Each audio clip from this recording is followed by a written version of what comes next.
The story of Dragon Con is not just a story of which panel you saw and which guest you got an autograph from. It's actually the experience of being here. We're recording boots on the ground at Dragon Con 2017. This is a massive, massive convention. Definitely not for the faint of heart. It's chaos, but it's controlled chaos, it's fun chaos, and it's 100% awesome.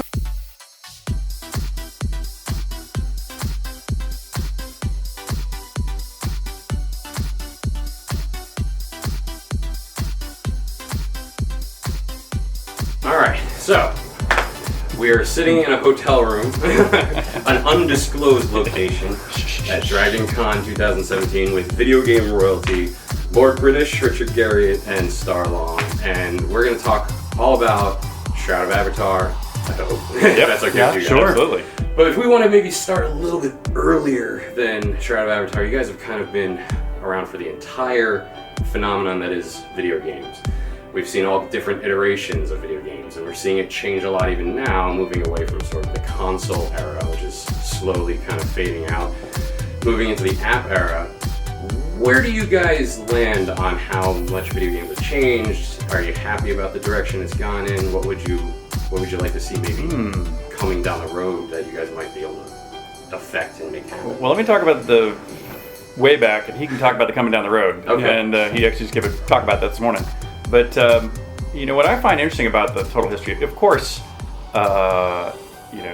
machines have gone from incredibly simple to now incredibly sophisticated. So the Moore's law change has been felt by life, human life on all facets, but no greater than what we felt here in computer games. Yeah. But what's interesting about that too is that this incredible exponential growth is punctuated by some individual moments where that growth has happened more obviously or more radically than others.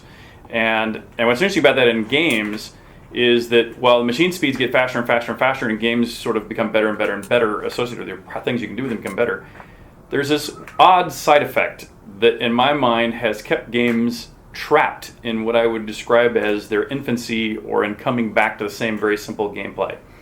And that is that if you pick any particular platform, let's take a 386 PC.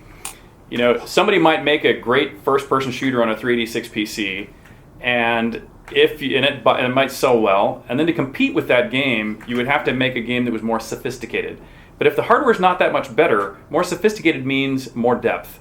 That had more story, more role-playing elements, more literary sophistication in some way, up until the next great hardware breakthrough, which might be things like the existence of CD-ROM or hard drives, or the internet itself to allow you to play multiplayer, or 3D polygon render pipelines. Every time there's one of those truly major advancements, then the amount of bells and whistles you can put in goes up so fast that it sort of resets gameplay back to just simple first-person shooters again. And so throughout the history of games, usually the number one bestseller is a simple first-person shooter with great bells and whistles.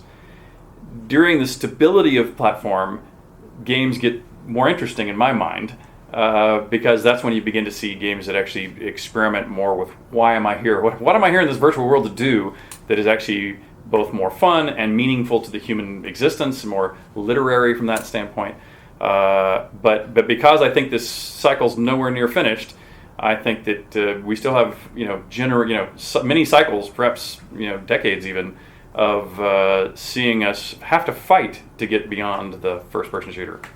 Yeah, and I think we're kind of in this really amazing golden age that has sort of a light side and a dark side. So we're in this golden age of democratization of game development. Really, anybody now can make games because we have this beautiful assortment of both platforms. So distribution platforms like Steam, the App Store, Xbox Live Arcade, PlayStation Network, and engines like Unity and Unreal, and even asset stores like the Unity Asset Store and the Unreal Asset Store. Like, well, I don't have to make a tree now. I can just go buy a tree. I don't need to make a table. I can just go buy those.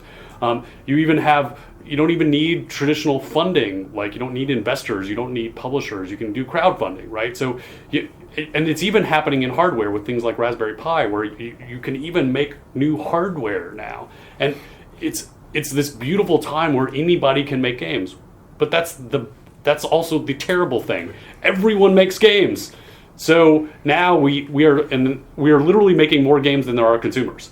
And so there's this horrible discoverability thing now where you can't find the consumer, and no one has heard of your game. And so there'll probably be some corrections. There already are associated with that. And so, but it's also a really exciting time because you don't have to depend on the publisher and the investor and things like that. So I think it's a great time to be a developer, but eyes wide open.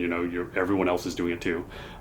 So I think that's going to continue, and I think the rumors that there's a lot of us who make these deep immersive games, and there's a lot of doom and gloom. Well, mobile has destroyed that. And it's like, no, there's plenty of people who still play deep immersive games. I mean, Grand Theft 5 made $1 billion in 2 weeks. I mean, people still play deep immersive games. That's not going away ever. I think it's just people have different times of the day when they play different types of experiences. There's the time where I have a few minutes between meetings where I'm just going to play a minute of a time, or I'm on the toilet, I'm going to play a minute of a game. Or there's the time where I have an hour free where I'm going to play a deep experience. And it's just when you have different times, or if you're a different play style. But it doesn't mean that only one type of game will exist. So I dismiss all the doom and gloom of mobile is going to destroy PC or console or whatever. I think that's ridiculous. But I do think there's also some amazing stuff that's going to happen, like in the 10-year horizon, with things like projection mapping, which is the ability to do live projections into a room. That's going to combine with things like AR, where I think we're literally only about 10 years away from like a holodeck. I mean, I really do think that's going to happen, and I think that's going to leapfrog VR. I think I'm sorry for all my friends who are in VR, but I think AR is going to leapfrog VR in about 10 years, and we're going to really have a holodeck. So, which I think anybody who's had the love of gaming for as long as it's been around, and probably once you guys were able to start putting things out, it was interesting. We were at the Stan Lee panel where somebody basically said, "Thank you for my childhood," and I feel like so many of us owe you guys the same kind of thank you. When you first got into this, was there any talk about these kinds of concerns and issues? I mean, it seems like video games were a thing that just maybe even the world didn't really understand what they were going to be when they first started. I go back to the beginning of computers, period. And when, no one was more surprised than I was when I got my first royalty check, where tens of, in fact, my first game at Calabeth sold 30,000 units. I didn't know there were 30,000 computers, much less gamers, much less that I could reach, that would pay me, pay that company enough to send me a big check. And even as my income went up game after game, and I made the interesting decision to drop out of school in a family where my father's an astronaut. My oldest brother is a medical doctor. My next older brother had 2 master's degrees, and I'm dropping out. And but it was so obviously the right thing to do that even my parents were like, "Well, yeah, of course you should go do this, but this can't survive. There's no way this is going to grow and continue. So when this windfall runs its course, you can go back to school, finish your degree, and go get a real job." So they were picturing like an 18-month window where you grow up. Grow up. It's a phase. It's a phase. And it took a while to realize, no, it's going on. Right. Well, and those surprises continued. I mean, even 20 years later, we're making Ultima Online, and Electronic Arts is giving us predictions of 30,000 units lifetime sales, and then we have 50,000 people sign up for the beta in 2 hours and to pay us $5 for us to ship them a CD. And so the surprises, and we're still surprised.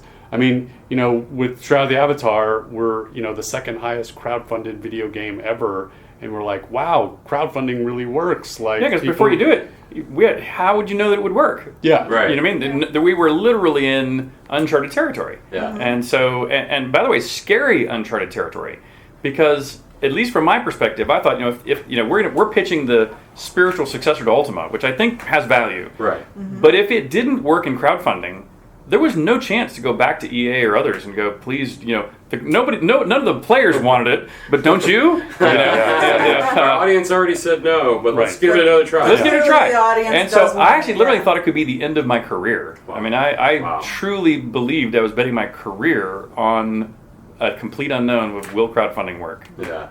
And so far, what has your experience been like, and how would you position the value of crowdfunding to someone who might be maybe in a similar position without the sort of longevity that you guys have, or the sort of cachet that you bring to the table? I feel like there's an obvious advantage when you crowdfund and your name is recognizable. True. Do you have any advice for folks out there who are kind of looking up to you guys as maybe a success model to try and follow? Yeah. So interestingly enough, the sort of heyday of crowdfunding, it kind of peaked about 2 years ago. So, and now that all of, sort of the first round has gone into development and is either still is finishing or is in development or has shipped, consumers now have had more data to look at. And so there's a little more skepticism, and there's been a few products that have come out that people are, that's not quite what I thought it was going to be, or like literally never shipped.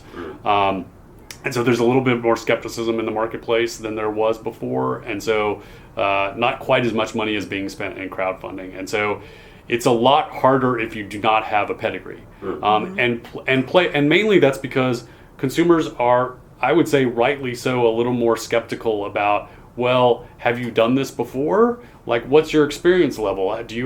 What's your resume look like? Have you made a game like this before? And if you haven't, have you shipped it? And if you haven't, well, then why should I trust you with my money to do something like this if you've never done it before? And I think that's a healthy amount of skepticism, which people didn't have in the sort of first round of crowdfunded and got burned in some cases.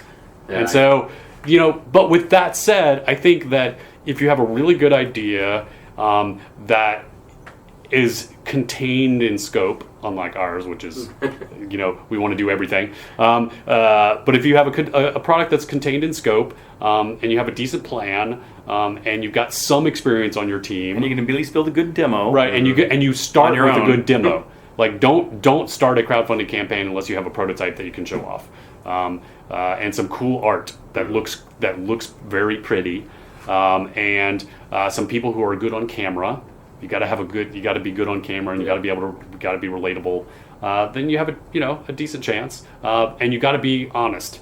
You got to be very transparent and open with people, and people can tell when you're not.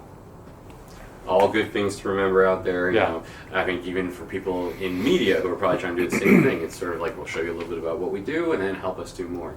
In the world of MMO that you guys are working with Shroud of Avatar, what are some of the most fun things for you guys when designing with that kind of sort of freedom, and then what challenges come with that? Because I assume that maybe even your own imagination might be like, well, we could do this, we could do this, we could do this, and it's like, even for us, now we're getting a little crazy.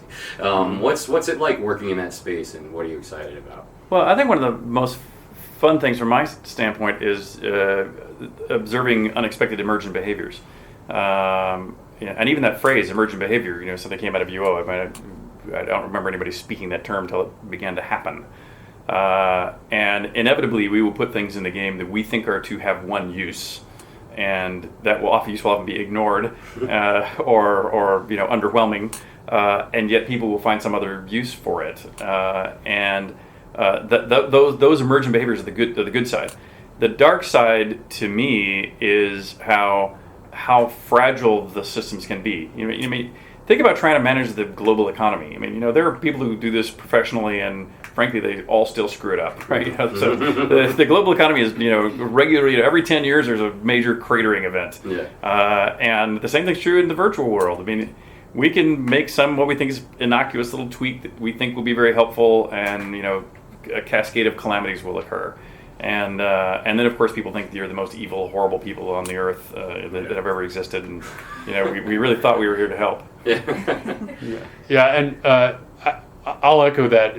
The sort of being able to build, like I really like building sandboxes and sort of establishing, and by a sandbox, it's the idea that you have like a play set and then a set of rules and tools and toys that people can then do what they will with. But to echo what Richard says, it's the things that you didn't think were an actual toy that they turn into toys that are often the most interesting. So my favorite still for our current game is a sport they invented called Gust Ball.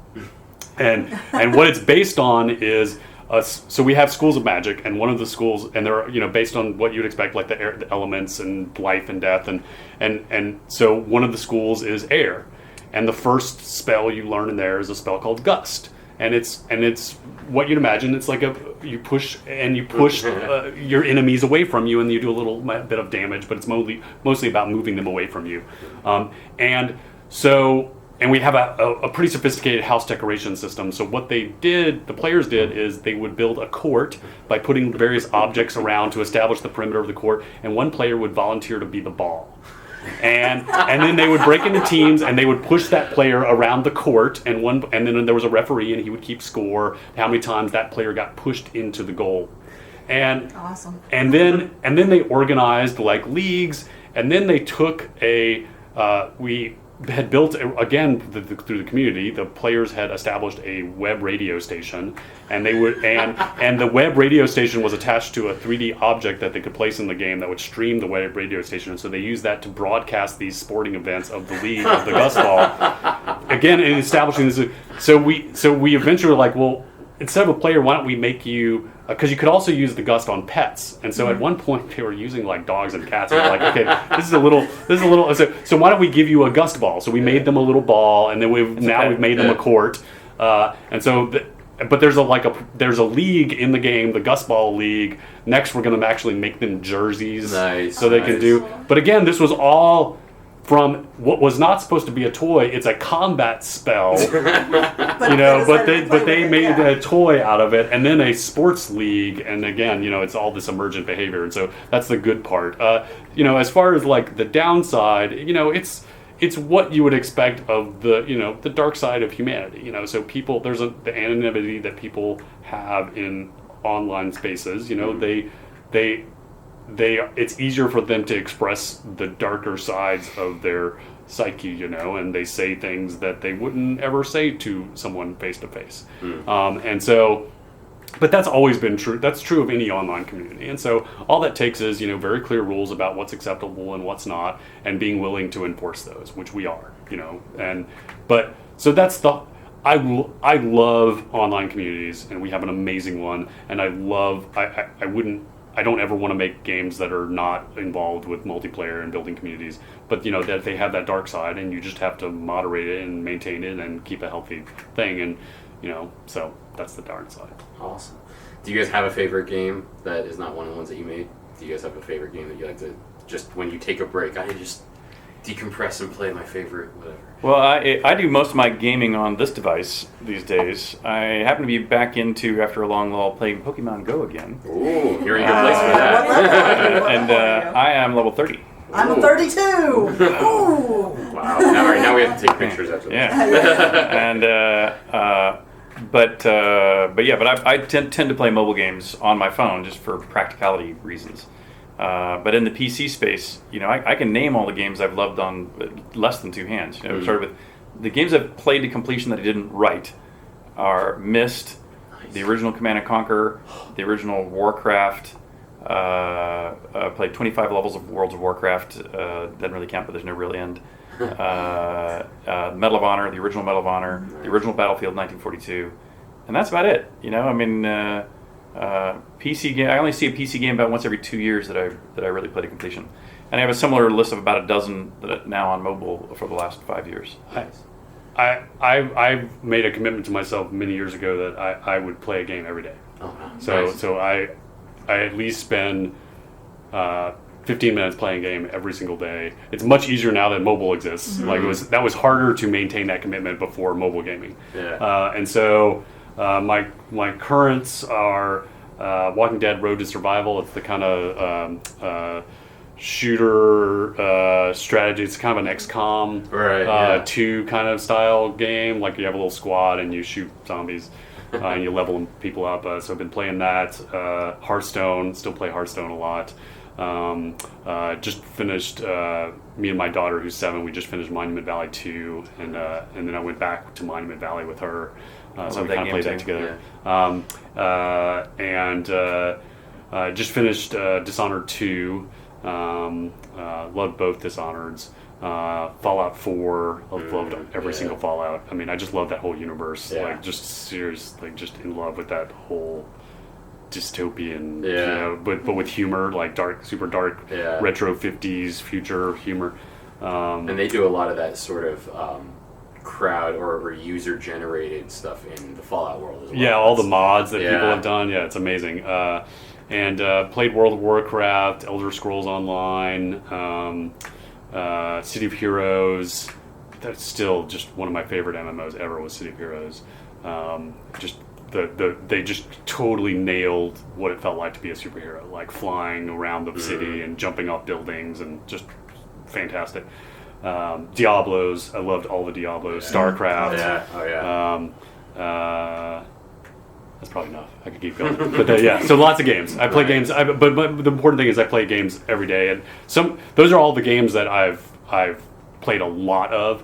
But I've played way more games than that because I try to sample games. I just to jump in and play a few minutes of pretty much every major game that comes out. I try to at least play a little bit just so I go, oh, okay, I see what they're doing there. All right, moving on. Yeah. So I have an 11-year-old son, and he wants to be a game developer when he grows up. This is like what he wants to do. And so he says to me when I told him who we would be talking to, he's like, Mom, ask them what I need to do so that I get the right education, the right skills, the right tools, because he's already creating mods in Minecraft and breaking my computers and going into back doors to access stuff that he's not supposed to. So what advice would you give? Well, first of all, he's on the right track. So he's already doing one of the first things I would have said, which is play Minecraft and start downloading and installing mods and making your own. And so if he's already doing that, that's a great first start. The other thing is if he plays other games, if he's playing any games, start journaling those gameplay sessions. So this is the advice that I give everyone who wants to be a game developer is whenever you play a game, after your game session is over, write down what you liked and didn't like afterwards, because that's going to be your job later is to make games better. And so just and it doesn't have to be anything long, just a few bullet points of like, this was good, this was bad. But get in the habit of doing that literally every time you play a game. Because if you want to be a game developer, don't play games just for the fun of it. Yeah. And I don't have to do that because I can sort of do it in my head now. But I wish I had done it when I was younger. And so that's and then if he's already doing Minecraft mods and things like that, the next step is to download Unity and start making games with Unity. Okay. All right, I will absolutely. He'll do this. And, I have an additional thought too, especially if his interest is in the design side. I got myself in trouble once talking to Polygon, I believe it was, when I was talking about the relative problems of becoming an artist in games, a programmer in games, and a designer in games. And I said, look, if most people who become programmers are nerdy enough that they tear their computer apart and find a way to hack into it and they can start coding largely on their own, but they can also go to school and learn formal process and learn how to structure their code and comment their code and play well with others and produce code samples to where we can look at it and go like, that guy we can hire. And if you're an artist, you're born with some magical art skill, but you can still refine those skills over time, go to school to learn 3D or whatever else in animation, and you can put a portfolio to prove it. And so we can hire that artist and go, yeah, that person can do the work. Then there's designers. Designers have a much harder road. First of all, a lot of people who decide they want to be in game development, they're not programmers and they're not artists, but they love games and they'd like to be helping to make them, so they assume the designer is the job for them. But that's not a good rationale for being a designer. That just means you're not a programmer and you're not an artist. Right. And that does not mean you're qualified to be a designer. And there aren't very many good ways to go to school and produce a portfolio and all these things to be a designer. And so the closest I've seen it, I go back to, again, Minecraft. That's a great way in that front door. But I would add to it that in addition to studying games, you have to be a student of all subjects. Mm-hmm. You have to be a fan of history. You have to be a fan of science. You have to be a fan of philosophy. And because if you're going to do something that's original, you can't say, I want to do my favorite first-person shooter plus these 3 new features. Because everyone's thinking of those, right? You have to do something original. You have to take inspiration from far afield from games and figure out how games can do things they've never done before. Yeah, it's like one of my favorite games is BioShock, and I love that game. Yeah, that is her favorite. Yeah, and that got inspiration from like Ayn Rand, right? So it's the same idea, Yeah, and I also think there's an element of storytelling that if you're not a good storyteller for some of these immersive games, that if the story isn't there. But also again for your youngster, the reason why I'm still an okay designer, I would like to believe, is because I was okay as a programmer. Mm-hmm. And during the stick figure art days, I was okay as an artist. Because that way when the artists come to us and go, hey, I really need all the clock speed of the computer and all the memory of the computer for art, and the programmer goes, no, I need all of the clock speed and all the memory of the computer to run the AIs, the designer has to be there to go like, I'm not sure I trust either one of you. I'm going to give you this percentage of the speed and you this percentage of the memory and live with it. Yeah. And you can't make those calls unless you're already a little bit of a programmer and a little bit of an artist. Okay. And so, if you want to be a designer, you are signing up for a tough road, which is to learn everything that exists. So, excellent. As far as the con goes, anything awesome that you guys are looking forward to either seeing or participating in, or how have your panels so far gone, and what do we have more to look forward to? Panels were great. I gave a Futures Tech talk this morning. We're going to give a Shroud the Avatar talk on Sunday. You got a bunch of space panels. Got some space panels. Looking forward to the Artemis Star Trek because I'm a huge Trek fan. I love always so going to try and get in and see that one. Yep. So, yeah. Awesome.